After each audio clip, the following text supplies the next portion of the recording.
আসসালামু আলাইকুম প্রিয় দর্শক, আগামীকালকে নির্বাচন নিয়ে কোনো ধরনের প্রচারণা এখন আর চলবে না। মানে আমি এমন কিছু হয়তো বলতে পারবো না যেটা বললে পরে কোনো না কোনো প্রার্থীর অথবা কোনো না কোনো দলের পক্ষে প্রচারণা হয়ে যায়। কাজেই গতকালকে একই অবস্থা ছিল, আজকেও একটু সতর্ক হয়ে কথা বলতে হচ্ছে। কারণ আপনি যা কিছুই বলেন না কেন, কিছু না কিছু পক্ষ বিপক্ষ কিন্তু হয়েই যায়। তারপরে আমি চেষ্টা করব সতর্ক থাকার জন্য। যে আলোচনাটা করতে চাই আজকে, সেটা হলো নির্বাচন তো হবে, নির্বাচনের পরে কি হবে।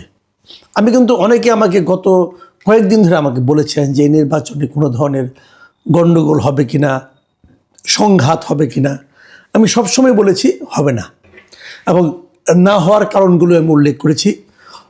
প্রথমত, প্রধান যে দুই প্রতিদ্বন্দ্বী তারা উভয়ে চায় নির্বাচনটা হোক।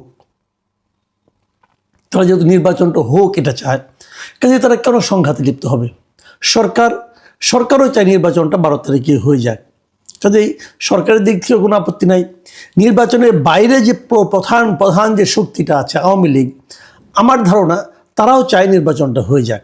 কারণ তাদের হিসাব করে দেখেছে তারা যে একটা নির্বাচিত রাজনৈতিক সরকার, তাদের জন্য বর্তমানে যে অন্তর্বর্তীকালীন সরকার আছে, তাদের কাছে, তাদের বিবেচনায় প্রতিহিংসা পরায়ণ যে সরকার আছে তার চেয়ে অনেক বেটার হবে, এটা তাদের বিবেচনা বলে আমার ধারণা। কাজেই তারাও নির্বাচন প্রতিরোধ করবে না, নির্বাচন হয়ে যাবে। তারপর কি হবে? নির্বাচনে কিন্তু দুটো দলই জিতবে না। পৃথিবীর কোনো নির্বাচনেই প্রতিপক্ষ যে দুটো দল থাকে তারা উভয়ে জেতে না, একটি দল জেতে। এখন বিএনপি আর জামাত ইসলাম, বিএনপিরও একটা জোট আছে, জামাতেরও একটা জোট আছে। কারা জিতবে এটা নিয়ে প্রেডিকশন অনেক হয়েছে। আমি নিজেও করতে পারতাম, নিজেও কিছু করেছি এর মধ্যে অলরেডি। সেগুলো থেকে আপনি ইঙ্গিত পেয়েছেন।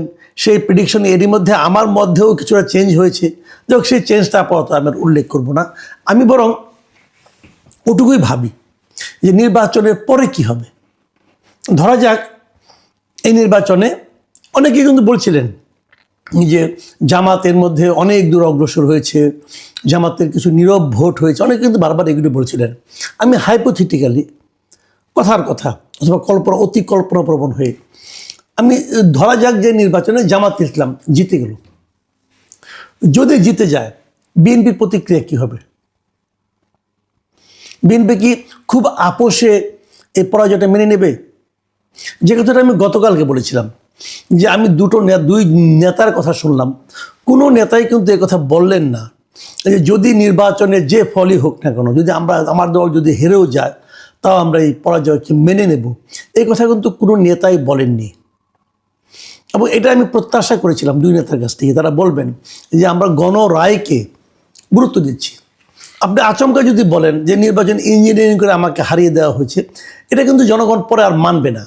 এই কারণে যদি ইঞ্জিনিয়ারিং হয়, আপনি টের পেলেন না কেন, টের পাচ্ছেন না কেন এখন পর্যন্ত? কাজে ইঞ্জিনিয়ারিংয়ের অভিযোগ ধোপে টিকবে না। কাজে আপনাকে মেনে নিতে হবে আপনি পরাজিত হয়েছেন। এখন কথার কথা, ধরা যাক জামাতে ইসলাম জিতে গেল, বিএনপি কি পরাজয় মেনে নেবে? বিএনপির কিন্তু সারা দেশে, কেন্দ্র থেকে শুরু করে একদম প্রত্যন্ত অঞ্চল পর্যন্ত বিএনপির যারা নাকি কর্মী সমর্থক নেতা আছেন, তাদের বডি ল্যাঙ্গুয়েজ বলছে যে তারা ক্ষমতায় চলেই গিয়েছেন।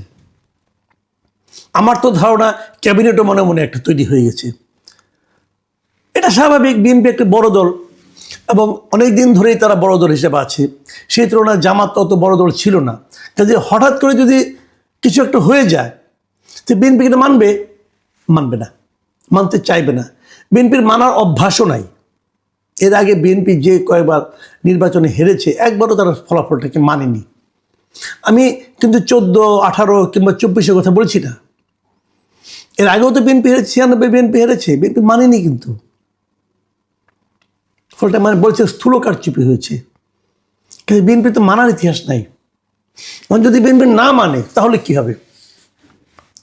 বিএনপিকে সারা দেশে একটা বিশৃঙ্খলা তৈরি করবে, সারা দেশে একটা সন্ত্রাস কায়েম করবে, ভাঙচুর করবে। যদি করে তাহলে সেটা আমাদের জন্য, আমাদের গণতন্ত্রের জন্য কতটুকু লাভজনক হবে? আবার বিপরীত দিকে যদি বিএনপি জিতে যায়, জামাতের কিন্তু মনে মনে একটা আশা তৈরি হয়েছে, বিশেষ করে 5টা বিশ্ববিদ্যালয়ে তাদের জয়ের পর, শিবিরের জয়ের পর তাদের মধ্যে একটা ধারণা তৈরি হয়েছে, বিশ্বাস তৈরি হয়েছে যে আমরা হয়তো নীরব অনেক ভোট পেয়ে যাব, নীরবে থাকা ভোটগুলো, যারা হয়তো প্রকাশ্যে খুব একটা অ্যাগ্রেসিভ না, কিন্তু ঠান্ডা মাথায় যে ভোটটা চুপচাপ দিয়ে আসবে, এরকম ভোটে আমরা ক্ষমতায় চলে আসব। এই ধরনের একটা ধারণা তাদের মধ্যে, দুজনের মুখে প্রকাশ করে না, কিন্তু তাদের ভাবভঙ্গিতে টের পাই। যদি এখন বিএনপি জিতে যায়, জামাত কি করবে? জামাতকে মারামারি করবে, জামাতকে সারা দেশে ভাঙচুর শুরু করবে। আমার কেন জন্য মনে হয় জামাত এটা করবে না, এটা আমার ধারণা। করবে না এই কারণে, জামাতের ওই ভাঙচুর করার জন্য যে ব্যাপক একটা যে অ্যাগ্রেসিভ জনগণ লাগে, সেটা জামাতের নাই। জামাতের হয়তো কিছু নীরব ভোটার আছে, সেই নীরব ভোটাররা কিন্তু কখনো রাস্তায় নামে না। কাজেই জামাত অ্যাগ্রেসিভলি রিয়েক্ট করবে, রিয়াকশন প্রকাশ করবে, ভাঙচুর করবে, এটা আমার কাছে মনে হয় না। তারা হয়তো মেনে নেবে। আমি যদি আরও একটু অগ্রসর হই, সেটা হলো সংসদ কেমন হবে। ধরা যাক সংসদে জামাত যদি বিজয়ী হয়ে সংসদের প্রধান দল হয়, সরকারি দল হয়, বিএনপি সংসদে যাবে? বিএনপির ইতিহাস কিন্তু তা বলে না। বিএনপির আগে আমরা দেখেছি সংসদ বর্জন করার একটা সংস্কৃতি তারা চালু করেছিল। এখন সেই সংস্কৃতিকে আবার চালু হবে? এটা কি জনগণের কাছে প্রত্যাশিত? এই প্রশ্নটা রইল। কিন্তু আমার ধারণা জামাত যাবে, কারণ জামাতের যে রাজনীতি, তারা সংসদ বর্জন খুব বেশি দিন করবে বলে আমার কাছে মনে হয় না। দ্বিতীয় আরেকটা প্রশ্ন, এই প্রশ্নটা খুবই গুরুত্বপূর্ণ। নির্বাচন হয়ে যাওয়ার পর কারা ক্ষমতায় গেলে অথবা কারা না গেলে দেশে আওয়ামী লীগ ফিরে আসবে? এই প্রশ্নটা কিন্তু অনেকে আমাকেও করেছেন। আমি মনে করি আওয়ামী লীগের ফেরা না ফেরা কিছু নাই।